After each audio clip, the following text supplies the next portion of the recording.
resentenced here in court today for the 1994 murder of Felicia Reese.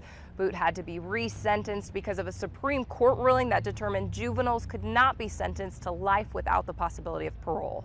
A friend of Felicia Reese's mother asked us not to show her face, but instead show this pin that reads, "Don't forget Felicia." We, the jury. She says going through this again has been a nightmare. It was absolutely horrible to go through all of the testimony and listen to what they did to her and sit with her mother and go through it all again. Kevin Boot was sentenced to life without parole in 1996, but a new Supreme Court ruling mandated he be resentenced. Mr. Boot committed one of the most serious crimes Spokane has seen. The judge said Boot planned a carjacking, kidnapped Felicia Reese, robbed her, then executed her to cover up his kidnapping and robbery. The crime was said to be committed to elevate Boot's standing in a gang and was committed as part of a crime spree. Felicia was supposed to get married just months after her murder. She never got to wear her wedding dress, so her family buried her in it. Mr. Boot's murder of Ms. Reese was horrific, calculated, and cold-blooded.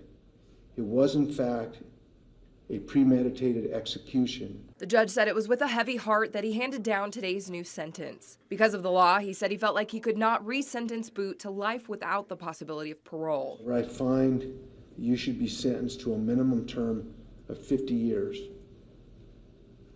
which is 600 months, with credit for time served. Those who knew and loved Felicia were emotional as the sentence was handed down. This man's a monster, never ever needs to get out, and 50 years is fantastic. Felicia's mother still talks about her daughter every day. She said she is happy Boot will continue to stay in jail. Justice has been served,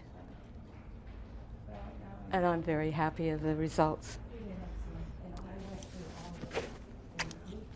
With credit for time served, Boot will spend